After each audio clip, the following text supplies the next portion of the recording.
Hello প্রিয় student, আজ আমরা জানবো ভাষা সম্পর্কে। কিছু গুরুত্বপূর্ণ প্রশ্ন আছে ভাষার বাংলা ব্যাকরণ সম্পর্কে। চলো তাহলে প্রশ্নগুলি আজকে শুরু করি। দেখো, পৃথিবীতে যত প্রাণী আছে তার মধ্যে কিন্তু মানুষই শ্রেষ্ঠ। কেন মানুষ শ্রেষ্ঠ বলো তো? কারণ সে কথা বলতে পারে, তার ভাষা আছে, তার যে কথা বলার ক্ষমতা সেটা অন্য কাউকে বোঝাবার তার ক্ষমতা রয়েছে। তাহলে আমরা ভাষা বা কথা বলার ক্ষমতা কিন্তু মানুষের একটা বড় ক্ষমতা বলে ধরে নিই। এবারে আমরা জানব ভাষা কাকে বলে। দেখো, ভাষা হচ্ছে মানুষের মুখের কথাকে অবলম্বন করেই গড়ে উঠেছে ভাষা। যেমন বিভিন্ন ভাষা রয়েছে, সংস্কৃত ভাষা রয়েছে, বাংলা ভাষা রয়েছে, ইংরাজি ভাষা রয়েছে, কিন্তু পৃথিবীতে মোট ভাষার সংখ্যা কত বলো তো? তোমরা কি জানো? চলো, না জেনে থাকলে পুরো ভিডিওটা কিন্তু শেষ পর্যন্ত দেখতে থাকবে, অনেক কিছু তোমরা জানতে পারবে এই ভিডিওর মাধ্যমে। পৃথিবীতে মোট ভাষার সংখ্যা হচ্ছে, সঠিক কি সেটা কিন্তু কেউই বলতে পারেননি, কিন্তু ভাষাবিদদের মতে সংখ্যাটি হলো 2796টি। এর মধ্যে 160টি হলো প্রধান ভাষা। এই ভাষাগুলির প্রতিটিতে কিন্তু অন্তত 10 লক্ষ মানুষ কথা বলেন। বলা যায় পৃথিবীর 85% মানুষ কিন্তু এই 160টি ভাষাতে কিন্তু কথা বলেন। আশা করছি তোমরা বুঝতে পারলে যে ভাষার সংখ্যা কত। এবারে আমরা জানব মাতৃভাষা জিনিসটা কি। মাতৃভাষা কাকে বলে? আমরা তো ছোট থেকেই মাতৃভাষা কথাটা শুনে আসি।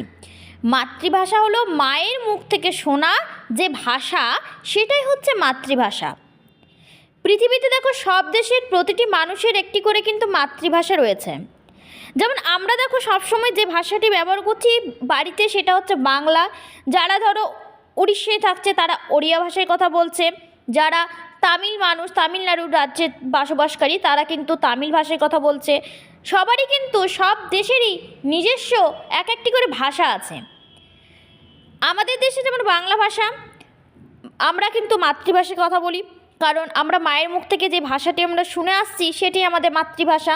আমরা বাংলা শুনে আসছি, আমাদের বাংলাই। এবারে আমরা জানব বাংলা ভাষা কাকে বলে। এত তো বাংলা বাংলা করলাম, বলো বাংলা ভাষা কাকে বলে? না, বাংলা ভাষা হলো একটি দেশের কোনো মানব সমাজে ব্যবহৃত অসংখ্য শব্দ নিয়ে যে সমাজের মধ্যে প্রচলিত ভাষা গঠিত হয়ে থাকে। যেমন ধরো, বাংলা ভাষার আজকে পশ্চিমবঙ্গ বা বাংলাদেশের রাষ্ট্রে জাতি ধর্ম নির্বিশেষে বাঙালি জনসমাজে ব্যবহৃত হচ্ছে যেই শব্দ সমষ্টি নিয়ে, সেটাই হচ্ছে বাংলা ভাষা, যেটি বহু প্রচলিত একটা ভাষা, যেটা বিভিন্ন মানুষ বহু মানুষ ব্যবহার করছে যে ভাষাটি। হ্যাঁ, বিভিন্ন বাংলাদেশ, পশ্চিমবঙ্গ, এগুলো তো আমরা বাংলা ভাষাতেই কথা বলি, আমরা তো বাংলাভাষী, তাই না? এবারে আশা করছি তোমরা বাংলা ভাষা বুঝে গেলে। এবারে জানবো আমরা বাংলা ভাষার জন্ম কিভাবে।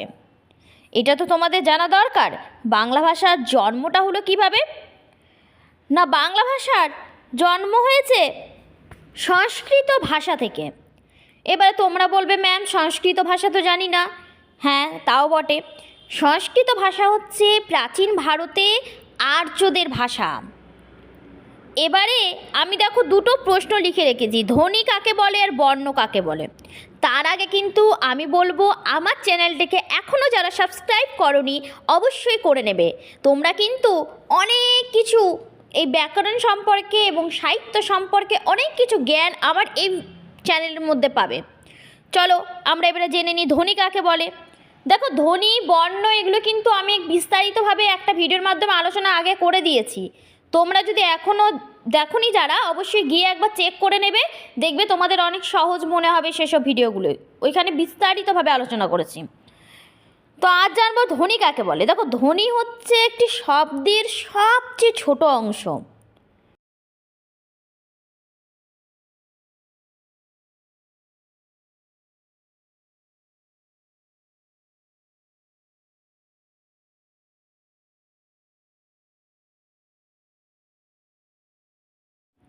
তোমরা বলবে বুঝতে পারলাম না।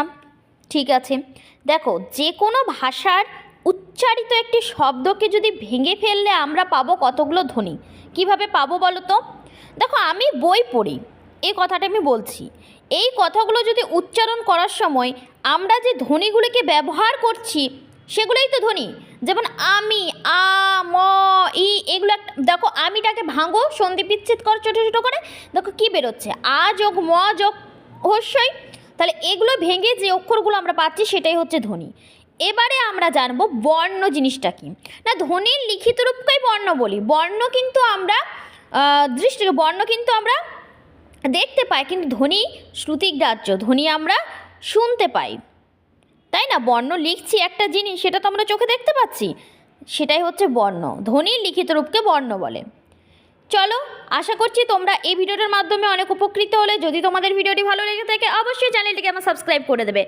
আশা করছি তোমরা এতক্ষণে আমার চ্যানেলটিকে সাবস্ক্রাইব করে দিয়েছো। আজকের এই ছোট্ট ভিডিওটি এই পর্যন্ত থাকলো। তোমরা ভালো থাকবে, সুস্থ থাকবে। নেক্সট ভিডিও খুব শীঘ্রই তোমাদের জন্য নিয়ে আসবো।